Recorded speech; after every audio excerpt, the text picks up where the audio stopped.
Radhi ndugu waandishi wa habari kwa kuchelewa, lakini bahati nzuri mmetuvumilia. Karibuni sana. Hii issue yetu ya leo hasa ni utambulishi wa kongamano la vijana la kilimo biashara.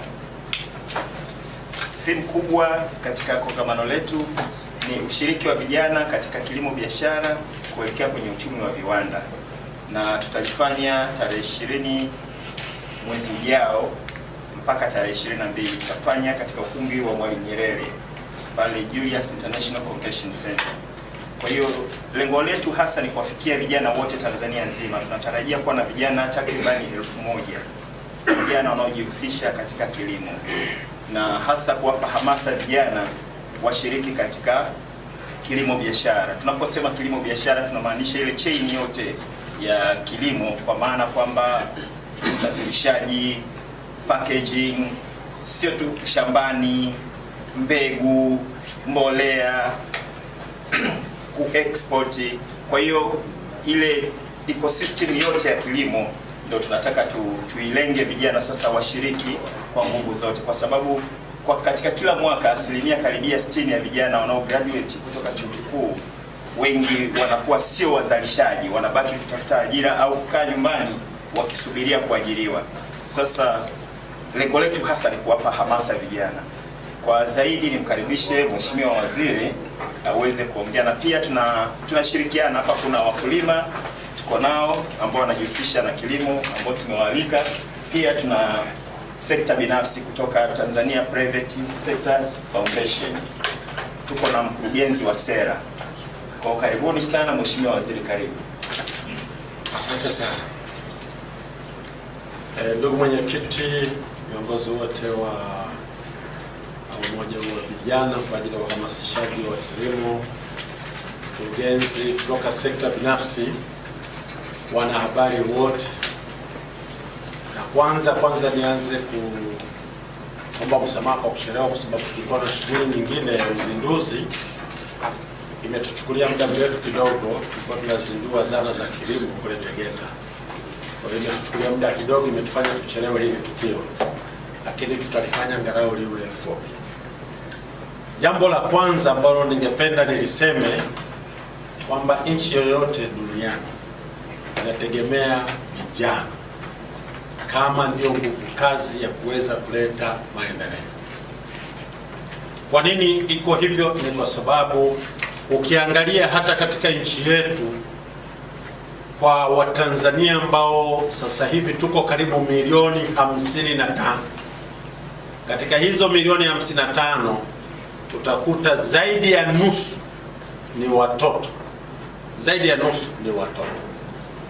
Kwa mfano, kwa takwimu za mwaka jana na mwaka juzi, Watanzania tulipokuwa milioni 54.2, milioni 27,864,302 walikuwa ni watu ambao wanaanzia umri wa miaka 16 na kuendelea. Kwa ina maana nusu yake walikuwa ni watoto wadogo. Kwa hivyo basi utakuta kwamba watoto wadogo wanachukua nusu ya Watanzania. Kwa hiyo tukitaka kuijenga nchi imara, manake lazima tuanze kuwekeza kwa watoto hawa ambao wako zaidi ya nusu. Ukichukua hizo takwimu ukaziangalia katika hao ambao wako miaka 16 na kuendelea, ni zaidi watu ambao wanaanzia miaka 16 mpaka miaka 40. Katika hiyo wako zaidi ya 70%. Kwa hiyo ndio nguvu kazi ya taifa letu. Kwa hiyo kwa msingi huo basi tutakuta kwamba vijana ndiyo taifa la leo, sio la kesho kama ilivyokuwa zamani. Zamani tulikuwa tunasema vijana ni taifa la kesho. Sasa hivi vijana ndio taifa la leo. Kwa hiyo wana wajibu mkubwa wa kuweza kushiriki katika shughuli za uzalishaji na shughuli za uchumi kwa nchi yoyote. Kwa nchi kama Tanzania ambayo msingi wa uchumi wake kwa kiwango kikubwa ni kilimo, kwa sababu kilimo ndio kinatoa zaidi ya 30% ya fedha za kigeni. Kilimo kinatoa karibu 30% ya pato la taifa.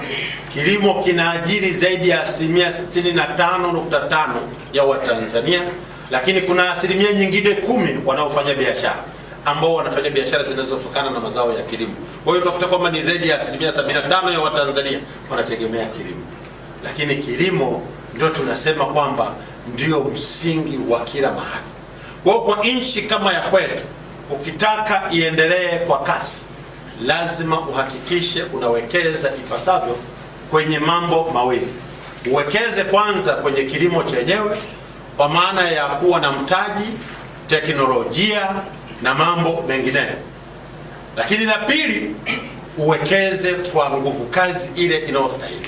Kwa nguvu kazi pekee tulio nayo kubwa ni ya vijana, na mimi naamini vijana ambao tunao sasa, vijana hawa ndio tunahitaji sasa kuwatumia ili wasukume maendeleo ya taifa letu, na hasa katika sekta hii ya kilimo. Hasa ukiangalia tulipofika sasa, kwa sasa hivi hali iliyoko kwenye kilimo chetu, kilimo kinakabiliwa na changamoto nyingi. Tunaona kwamba wakulima wetu bado hatujawatambua ipasavyo, lakini tunaona kwamba tija kwenye kilimo iko chini, matumizi ya pembejeo bado yako chini, elimu ya wakulima bado iko chini, uwekezaji bado uko chini. Asilimia 53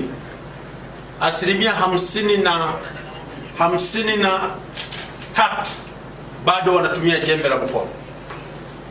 Asilimia 27 wanatumia wanyama. Asilimia 20 ndio tunatumia matrekta na dhana zingine. Sasa tunaamini kwa utaratibu huu inawezekana tukachukua muda mrefu kidogo. Kwa tunafikiri sasa hivi katika sekta tulizo nazo, ukiangalia zote, vijana wengi wakisoma sasa hivi wanafikiria kwenda kuajiriwa viwandani, wanafikiria kwenda kuajiriwa wapi, wanatembea na bahasha kila kona. Sasa mimi nataka niwaambie sasa hivi kwa utaratibu uliopo katika nchi yetu, kwa kipande hiki, sehemu pekee ambayo ina ajira ambayo iko wazi, ambayo haihitaji utembee na bahasha za vyeti, haihitaji usaili, inahitaji wewe mwenyewe kuamua, ni kwenye kilimo. Kwa hiyo kwa fursa hii, mkutano huu utatoa nafasi sasa kuwaambia na vijana, kuwahamasisha dunia nzima na hasa kwa Tanzania, wajue kwamba sehemu pekee ambayo kuna ajira za wazi ambazo hazina usaili ni kwenye kilimo. Kwa hii itakuwa ni fursa ya pekee kwa vijana kuweza kushauriana. Hili jambo la kwanza. Lakini jambo la pili ni fursa pekee ya kuangalia mnyororo mzima wa sekta ya kilimo, kuanzia kwenye uzalishaji wa mbegu, ambapo sasa hivi mahitaji ya mbegu ni makubwa sana, na kwa taasisi zote za watu binafsi na za umma tunazalisha chini ya 10% ya mahitaji ya mbegu. Kwa hiyo ina maana vijana wetu sasa wana fursa ya kwenda kuwekeza kwenye mbegu. Hiyo itatusaidia sana, wakijiunga, wakiwezeshwa, wakaenda kuzalisha kwa mfano mbegu za michikichi, wakazalisha mbegu labda za alizeti au mahindi au kunde au mazao mengine yanayotokana na utafiti, itatusaidia sana. Tukitegemea hao wakulima ambao hawakusoma, ambao uwezo wao haukuwa mkubwa sana kielimu, ndio maana hata ukienda ukizungumzia njia bora za kilimo cha kisasa huwezi kufanikiwa. Lakini kwa vijana hao ambao wamesoma, ukimwambia kilimo hiki, tumia utaratibu huu, fuata mbinu hizi, fanya hivi, wataelewa vizuri sana, kwa sababu vijana hawa wamesoma. Kwa hiyo tunalo eneo la uwekezaji kubwa la kwenye mbegu, kwenye viwanda vya mbegu na maeneo mengine ya uzalishaji wa mbegu. Lakini tuna eneo lingine linaloendana na hilo kwenye pembejeo. Tunao kwenye upande wa viuatilifu. Tunahitaji viuatilifu vya kila namna, kwenye mazao ya kahawa, kwenye pareto, kwenye tumbaku, tunahitaji viuatilifu kwenye pamba huko, kwenye kahawa na maeneo mengine, kwenye korosho na nini. Madawa yote yanayohitajika kule, viuatilifu vyote vinavyohitajika sasa hivi tunaagiza kutoka nje. Ni fursa ambayo ipo kwa vijana hawa, wanaweza wakawezeshwa, wakapewa mitaji, wakaanzisha viwanda vya namna hiyo, vikawa vinatengeneza pesticide kutoka hapa nchini. Itakuwa ni fursa nzuri sana ambayo vijana lazima tuwaambie. Jambo la tatu, tunahitaji mbolea za kila namna, lakini mbolea zinazohitajika kwetu sisi kwa sasa hivi, wakulima wetu walikuwa wanatumia mbolea bila kujua kama hii ndio inatakiwa hapa au ni nyingine. Sasa hivi tumechukua hatua, tunafanya mapping ya nchi nzima kuweza kubaini maeneo mbalimbali. Hapa eneo hili panahitajika mbolea ya aina gani, viasili gani vinakosekana, ili kusudi mbolea inayotengenezwa iendane na kitu kinachopungua katika lile eneo. Kwa hiyo sasa tunaikamilisha kupitia kituo chetu cha utafiti cha Muungano kilichoko Tanga. Lakini baada ya kupatikana, tutakuwa tumetengeneza fursa nyingi kwa maeneo mbalimbali, makampuni ya mbolea na taasisi mbalimbali zinazoweza kutengeneza mbolea. Sasa zitengeneze mbolea inayoendana na hiyo mahitaji ya udongo wa nchi yetu. Kwa tunafikiri ni fursa pekee kwa vijana kuweza kupata hilo eneo.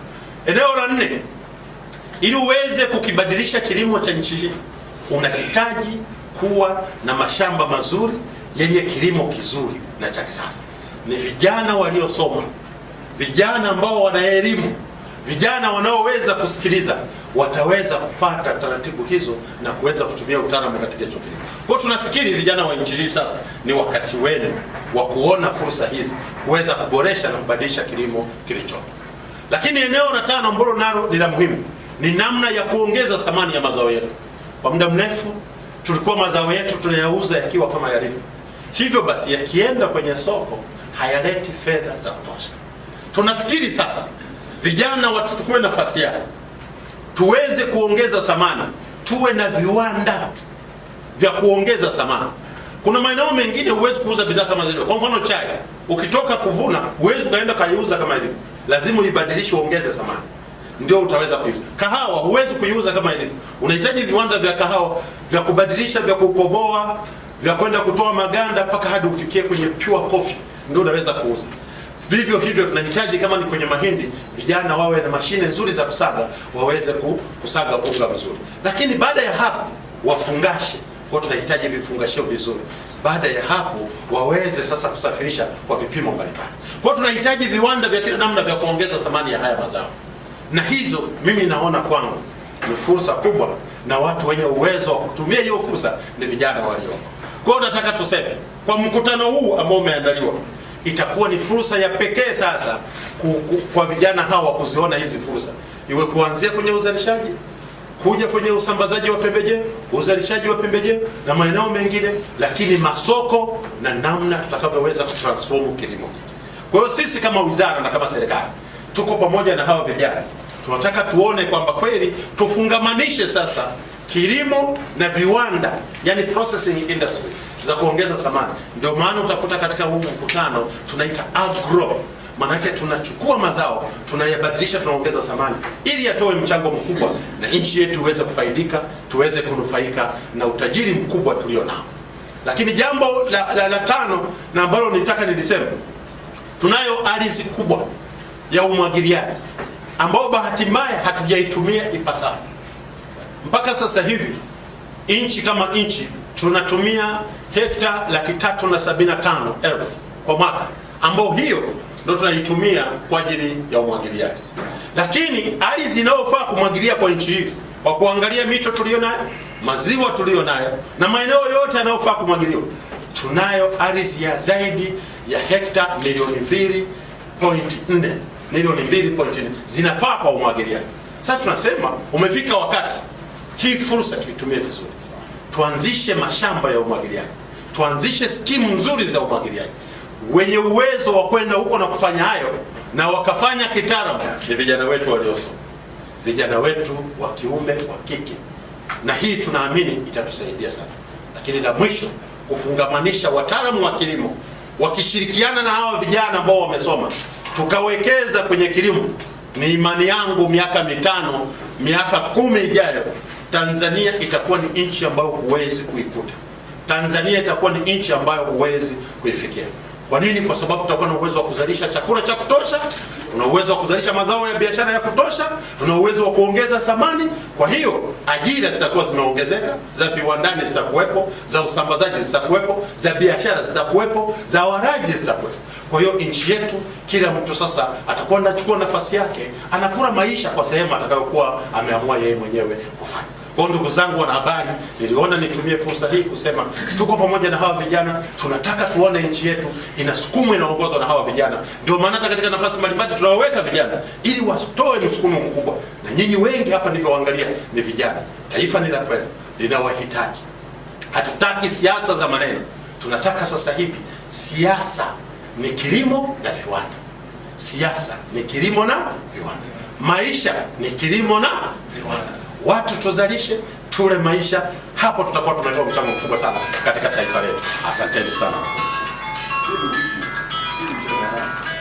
vijana ili kuweza kuwavutia kwenye kilimo. Na mimi nasema kwamba tunazo skimu nyingi, tuna mifuko mingi kwa ajili ya vijana, kuanzia kwenye serikali za mitaa, kuja kwenye serikali kuu, kuja kwenye sekta binafsi. Lakini pia tumepitisha juzi sheria ya microfinance ambayo tunaamini kabisa ni skimu zitakazoweza kuwasaidia vijana wakiwa kwenye vikundi, wakiwa kwenye ushirika na wakiwa kwenye maeneo mengine. Kwa hiyo sasa hivi mifumo ni mingi na ni mizuri, na mafungu kwenye mifuko ambayo tunayo ni mingi. Ile 4% ya kwenye halmashauri ni kubwa, ya kila halmashauri 4% ni kwa vijana, 4% kwa kina mama, 2% ni kwa wale physically challenged people, vilema. Kwa jumla 10% ni requirement ya nchi kwamba kila halmashauri lazima itende.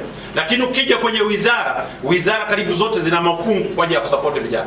Lakini ukija kwenye sheria kama nilivyosema, kuna maeneo. Kwa hiyo tunachosema sisi, hizi resources zote hizi, rasilimali hizi zielekezwe sasa kwenye maeneo mawili, kwenye kilimo na kwenye viwanda vinavyoendana na mazao ya kilimo. Hii itatusaidia sana kuweza kufikia haya malengo ambayo tunataka. Jambo la pili, mazao ya biashara. Ni kweli mimi sasa hivi nakataa, hatuwezi kuita zao la biashara na zao la chakula. Yote mazao ni ya chakula na biashara. Mahindi ni ya chakula na biashara. Tunaelewana? Maharagwe ni ya chakula na biashara. Korosho ni chakula na biashara. Kwa hiyo mimi ninachosema si sahihi kusema haya mazao ya chakula, haya mazao ya biashara. Mazao yote ni ya chakula na biashara. Tunachosema sisi, tumeweka mkakati sasa hivi wa kuhakikisha tunatafuta masoko ndani ya nchi na nje ya nchi ili kusudi mazao yetu yaweze kupata masoko. Tulichokuwa tunakifanya huko nyuma, hatukuunganisha masoko na uzalishaji. Watu walikuwa wanazalisha, inakuja huku sasa masoko hayapo. Ukiwa na ziada tu, masoko hayapo. Ndio changamoto tuliyokuwa nayo. Sasa hivi tunaiunganisha, iende pamoja. Watu wa masoko watuambie ni aina gani ya bidhaa inahitajika sokoni, ya kiwango gani, ya saizi gani. Ndio tunaenda kwa tulichokiunda, na sisi wenyewe tunashiriki kuhakikisha kwamba tunaenda sasa kutafuta masoko zaidi. Hivi ninavyoongea,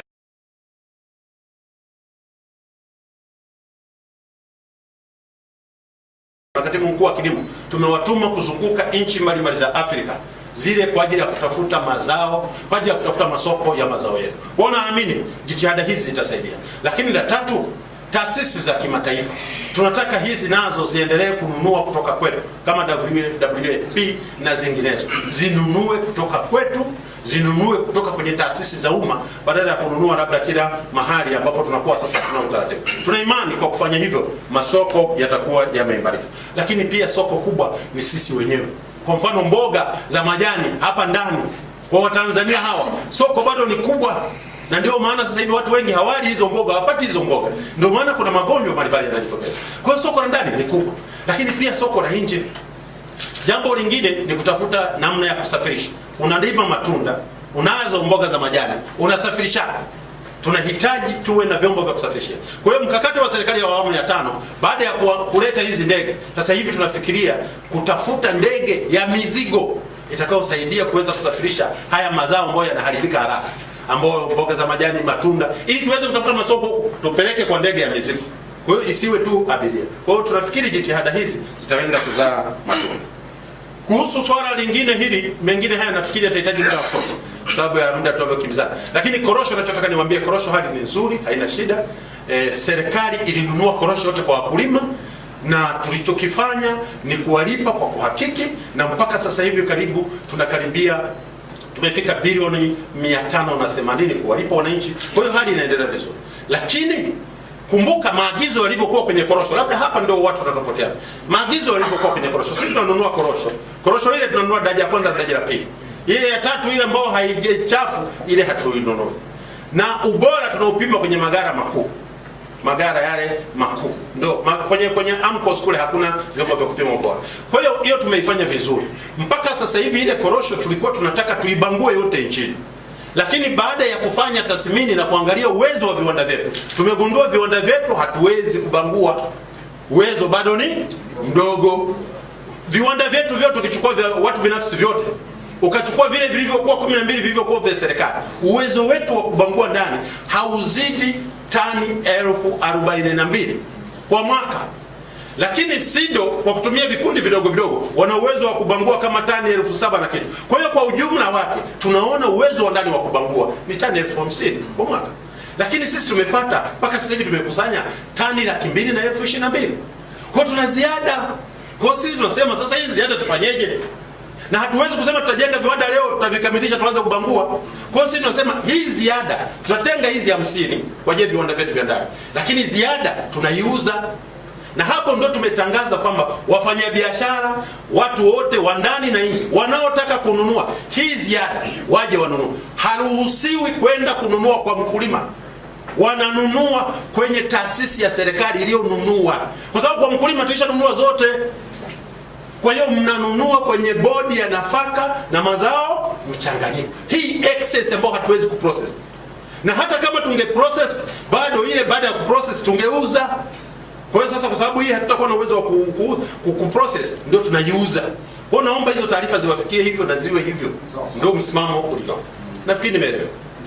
Sukari mheshimiwa. Uwezo wa ndani wa kuzalisha mpaka sasa hivi ni tani 3,045. Mahitaji ya sukari ya kawaida ni tani 515,000. Sukari ya viwandani ni tani 155. Kwa jumla ya mahitaji ya ndani, mahitaji ya nchi yetu ya sukari ni tani 670,000. Tuko pamoja? Sasa basi, tulipofanya utafiti tarehe 15 mwezi wa pili, tumegundua tuna ziada ya sukari ndani tani 129,228. Tunayo ya ziada. Kwa hiyo tukataka kwamba ile ziada tukaangalia sasa, tukakaa na wenye viwanda kuwauliza, je, kuna upungufu? Imeonekana uzalishaji utakaofanya sasa hivi mpaka hadi Juni na ziada tulionayo mpaka hadi Juni tunapofunga mwaka kutakuwa na upungufu wa tani isiyozidi 30,000. Kwa sababu kutakuwa na upungufu wa sukari ya kawaida. Kwa hiyo tukasema nani aagize? Swala lilikuwa nani aagize. Wenye viwanda wamejitahidi, walikuwa wanazalisha tani 300,000. Sasa hivi mwaka huu watafikia tani 300,045. Kwa hiyo tukasema kwa sababu wameonyesha jitihada, hata hii upungufu wa hii tani 30,000 wataagiza wenyewe wenye viwanda ili kufidia ule upungufu. Lakini lengo la serikali tunataka tufike mahali tujitegemee kwa sukari, kwa sababu ardhi tunayo, uwezo wa kulima miwa ya kutosha tunao, uwezo wa kujenga viwanda upo. Kwa hiyo tunahamasisha watu wajenge viwanda ili tuhakikishe kwamba sukari tufikie mahali tujitegemee. Tusiendelee kuagiza nje wakati ardhi tunayo. Na moja ya jitihada tulizochukua, tumeanzisha mashamba. Mkulazi 1 kuna tani 50,000 tunataka pale zitakuwa na uwezo wa kuzalishwa pale. Tuna Mkulazi 2 ambayo itazalisha tani 200,000. Tuna Morogoro Sugar na tuna mashamba mengine yanataka kuanzishwa Kigoma, kuna mengine Msoma na maeneo mengine. Tunafikiri Watanzania wenye uwezo wa kuagiza. Bagamoyo hapa, Bakresa anasema yeye atatengeneza kiwanda na ameshaanza kulima, ana uwezo wa kuzalisha mpaka tani 100,000. Kwanza tunafikiri jitihada hizi tukiziweka tutafika mahali tunajitosheleza. Kama ilivyo kwenye mafuta ya kula na kama itakavyokuwa kwenye sukari. Tukijitosheleza hapo, ina maana hata thamani ya shilingi yetu haitaweza kupungua sana. Kwa sababu sasa hivi tunatumia fedha yetu kuagiza nje ya nchi. Kwa hiyo mahitaji yanakuwa ni makubwa ya hela yetu kuliko jinsi ambavyo tunaipata. Ndisho kuanzia shule za msingi tunafikiria. Kwa hiyo kinachotakiwa sasa hivi ni kupitia upya mitaala ya nchi yetu. Tuiangalie, tuone je, inawaandaa vijana hawa kujitegemea wakimaliza la 7, wakimaliza darasa la 12, wakimaliza form 6, wakimaliza chuo. hii mitaala tulio nayo inawaandaa kujitegemea na kutoa mchango mkubwa katika taifa letu? Kwa hiyo tunafikiri kwamba sasa ni swala wakati mwafaka wa kupitia upya mitaala, lakini kama serikali tutakaa kama serikali kwa pamoja, tutakaa wizara zote, tuone mahitaji ya taifa letu, na ili tuone uwezekano wa kuliweka hili somo likafundishwa kila mahali. Si hilo tu, hata sasa hivi tunasisitiza tunakwenda kuwa nchi ya viwanda, lakini vijana wetu walio wengi taaluma zile vocational skills hazipo. Kama mmeona World Bank walitoa pepa moja, wakasema Tanzania itakwenda mahali uchumi unakuwa, lakini uchumi huu hautasimama sana, kwa sababu watakuwa na tatizo la watu wenye ujuzi, wenye skills. Kwa hiyo na sisi na mimi kwenye uchumi ninavyouelewa, ili uweze kusustain uchumi huo endelevu, unahitaji watu ambao ni skilled. Kwa hiyo ndio maana serikali ya awamu ya 5 tumewekeza kwenye VETA, vyuo vya ufundi. Tunataka sasa hivi vyuo vya ufundi viwe vingi, vifundishe hawa vijana wa kawaida, iwe ni private ina nafasi kubwa, iwe serikali, kwa pamoja tufundishe vitu vinavyohitajika kuandaa vijana wetu, na tufundishe masomo ya kilimo, kwa sababu asilimia kubwa ni wakulima. Hawa kwenye kilimo pale wakifundishwa ufugaji, uvuvi, kulima vizuri, taifa hili hatutakuwa na njaa na tutakuwa na afya nzuri, na tutapunguza bajeti ya matumizi ya afya. Na Mungu awabariki. Asante sana.